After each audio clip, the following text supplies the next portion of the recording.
Cassie Deputy with DeputyTribe.com. If you're new here, my name is Cassie, and I am a homeschool mom of 7 children.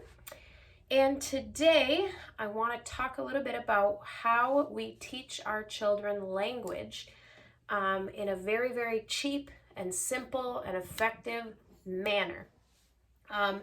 So our primary base for teaching our children language is these McGuffies. These McGuffey readers have been used for hundreds of years. So this is the revised edition, and these were in 1836. I did do like a history study on the person who actually created these, but I don't remember most of it. So what I wanted to share with you is we do 2 different things for language arts. The first thing we do is we use these McGuffies. Now, I don't teach my kids how to read off of these, but once they know how to read, I use the reading lesson to teach them how to read, which I don't believe I have in here. But it's basically got a rabbit on the front, and it's like 20 lessons or something like that. I use that. We've never finished it because my kids have always learned how to read. By the time we've gotten like, I'd say 3/4 of the way through it. So we use these for, like, my 7-year-old is a very good reader now. So he's in the, well, let me just show you how these work. So here you have the primer. Here's the primer. And these are very basic. So you would, there's your alphabet, so you can teach the sound. When I teach letters, I don't teach the names of the letters. I teach the sounds of the letters, because the names they're going to pick up, but the sounds are a little bit trickier. So this is a, b, k, d, e, f, g, h, right? So my kids can identify the sounds of these before they actually know the names of the letters. And that's always done us really well, because my kids typically all are reading by the age of 4 or 5. Then it goes on to, like, see, you learn how to sound things out. They can even write these, copy the,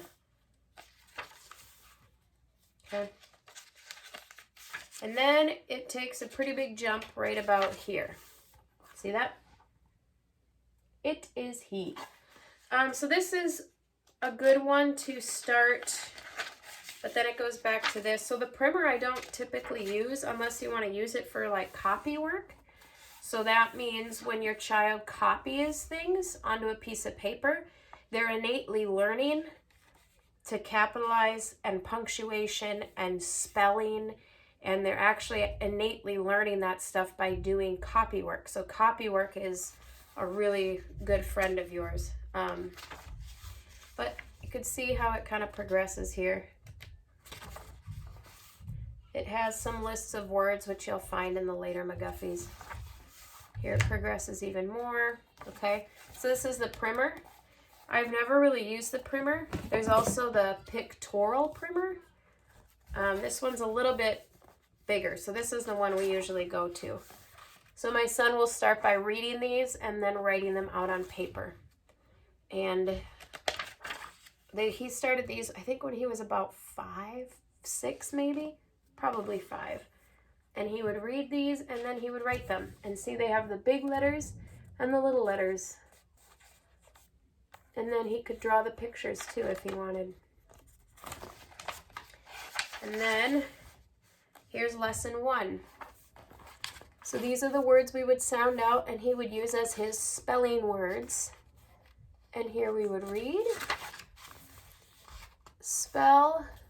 So you can see it's probably backwards in your guys' view of this, I'm certain. And then these more slowly progress. So this is actually lesson 9. And then we can skip ahead. And they start having words before, so you can use these as spelling words. And then they can read.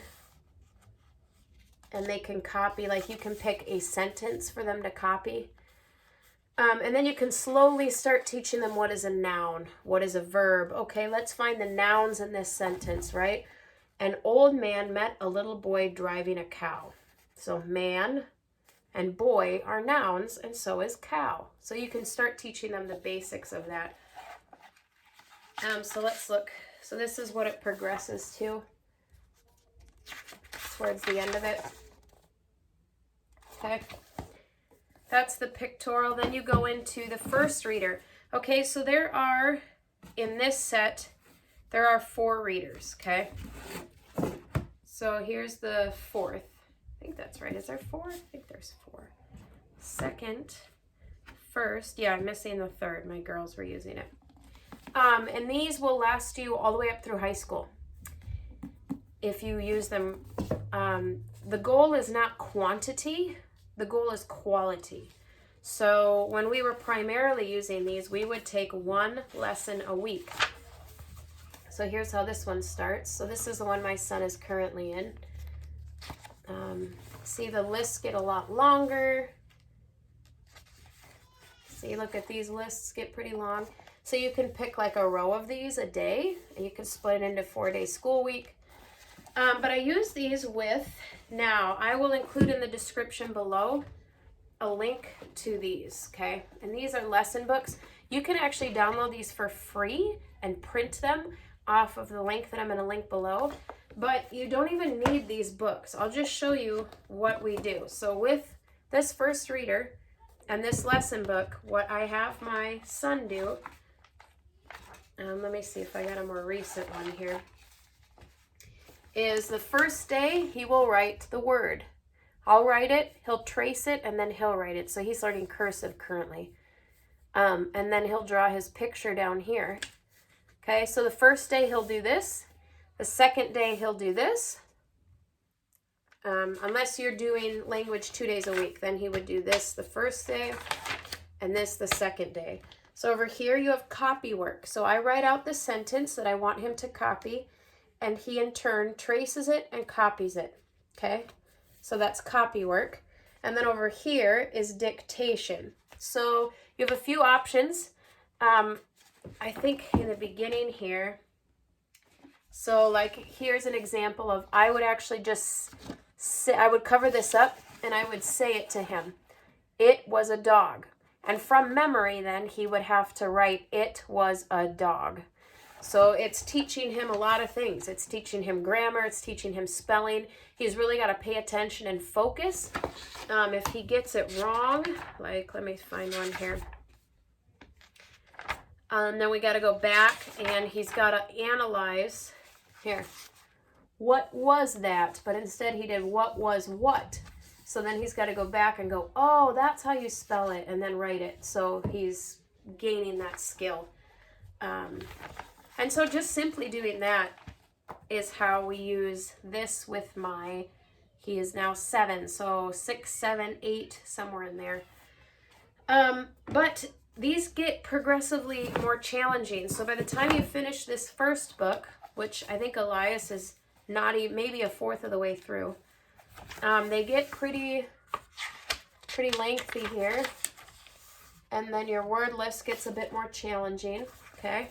So I anticipate Elias will be in this till he's, let's see, he's 7. Probably finish it in his 8-year-old age.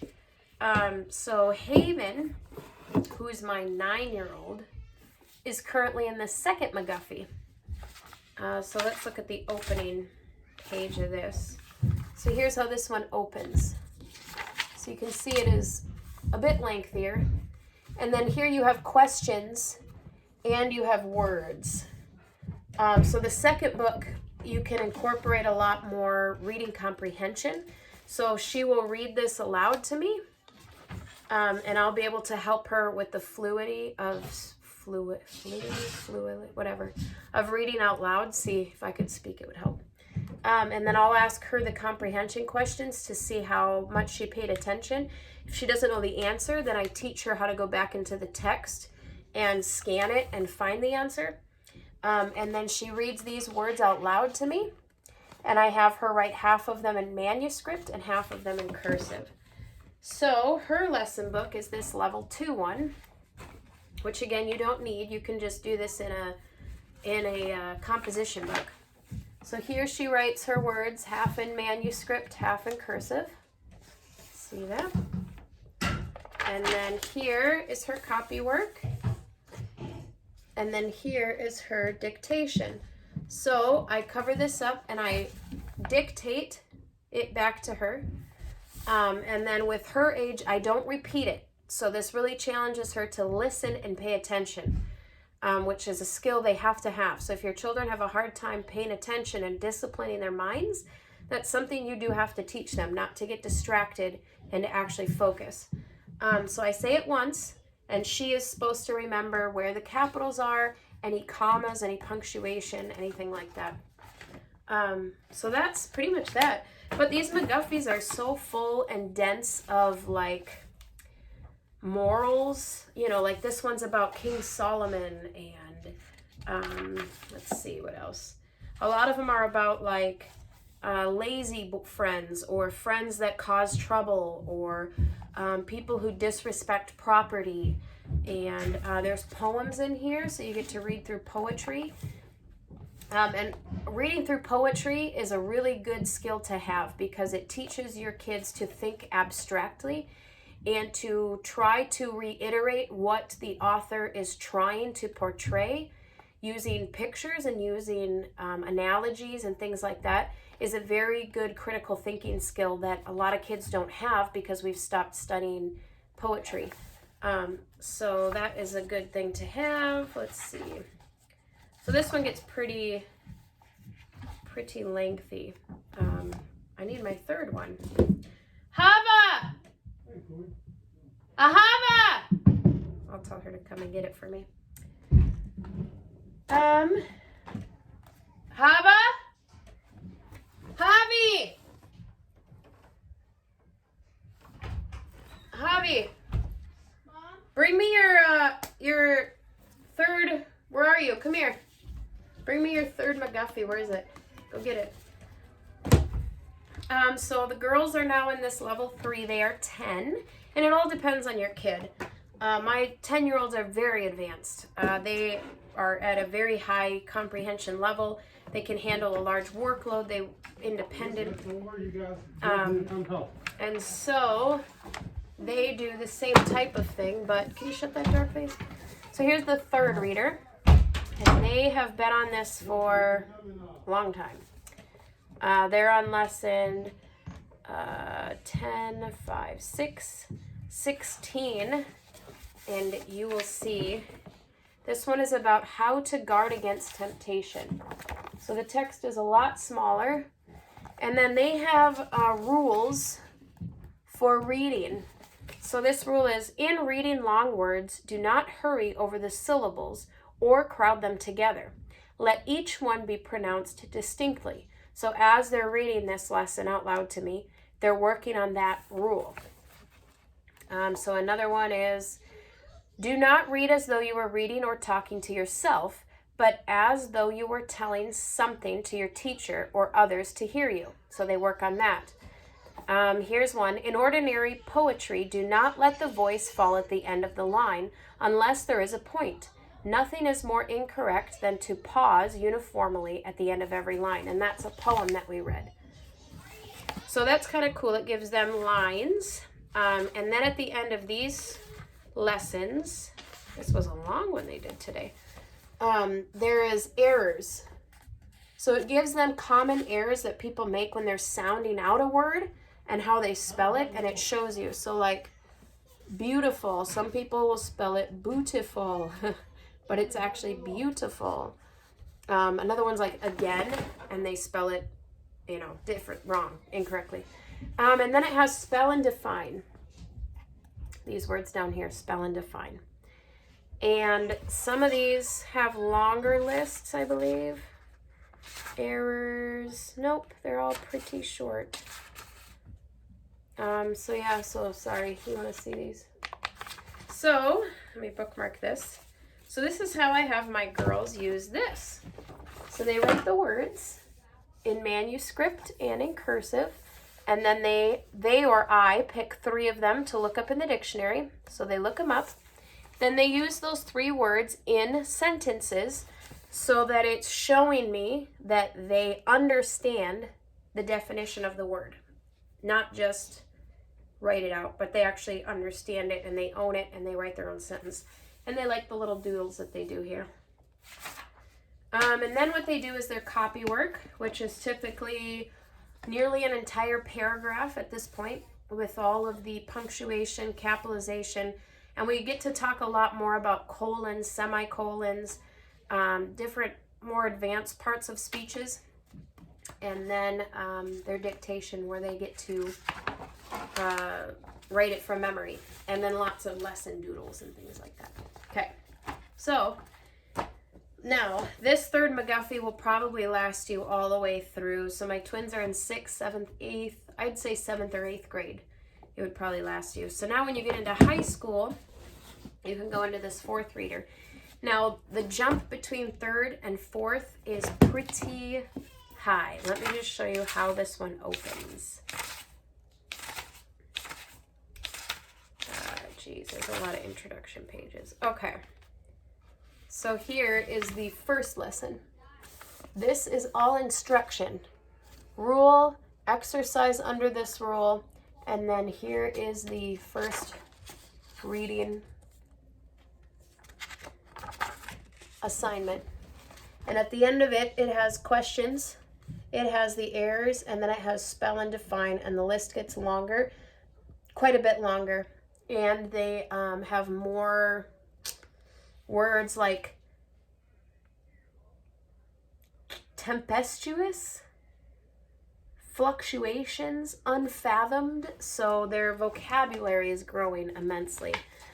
But a lot of the writings in here are actual like historical, kind of classical passages that most Americans used to know and read. And you'll find when you're reading a lot of books dated from the 17th, 1800s, they'll reference things and you don't quite understand, but they were making references that were common to that day, assuming that everyone had been raised on these McGuffies. But I mean, this is pretty advanced stuff here. And it's not all stories. Like this is modes of writing. So this is all about the Egyptians and the Hebrews alone possessed valuable knowledge at the time, of which we speak from the 14th to the 1700 years before Christ. We have direct and incidental testimony, both in sacred and profane history, that the Phoenicians, Arabians, and Chaldeans were instructed in the same. The book of Job lays the scene at the season of his affliction about this era and in the north of Arabia. So some are historical passages, all are biblical based with a worldview of God. Here they have like Psalms in there. Some of the poetry you study is Psalms. But yeah, so this will definitely last you if you get through it, all of your high school. So along with this set came 2 other books that you can utilize if you'd like. This is a progressive speller book, and it starts off, and it kind of gives you some instructions in the front on how to use it. It teaches you how to sound things out. It gives you a lot of instructions. But it starts off with basic spelling words, progresses to lists, and these lists get progressively longer, and they typically go in like grouped together with certain sounds or whatever. So here you have some. So you basically just pick a list and you work your way through this entire thing. So like the end of this book is, they have proper names. They have a lot of stuff that I don't know. Lots of proper names at the back. Antique. So they progress. So that would be like a lifetime of spelling lists all in one book. And then this last thing that I picked up that didn't come with this set is Harvey's Elementary Grammar and Composition. I got this for $1 at a used bookstore, but it pretty much has more grammar in it than you will ever need. Possessive pronouns. And the thing that I like the most about this is, okay, you buy this set. I bought this set used for, I don't know, I think it was like $30. And it is all the language material I will ever need for all of my children for their entire school period, okay? And you can get a lot of different creative ideas on how to use it. And you can just use a composition book and a McGuffey, and you can teach your kids language through high school, and they will get a better language arts education than any of this garbage that they're teaching these kids in public school. For $50 bucks, all your children, for their entire language arts education. That is pretty cool. So if you're interested, I'm going to make another video on a different language arts approach that we take that involves the other set of McGuffies. So if you're interested in that, that one is pre-written by somebody, and they actually take this grammar, this spelling, and these McGuffies, and they actually crafted a curriculum so you don't even have to put any work into it. So if you're interested in that, go ahead and hit the subscribe button and click the little bell so it notifies you when that video comes, and I will tell you all about that.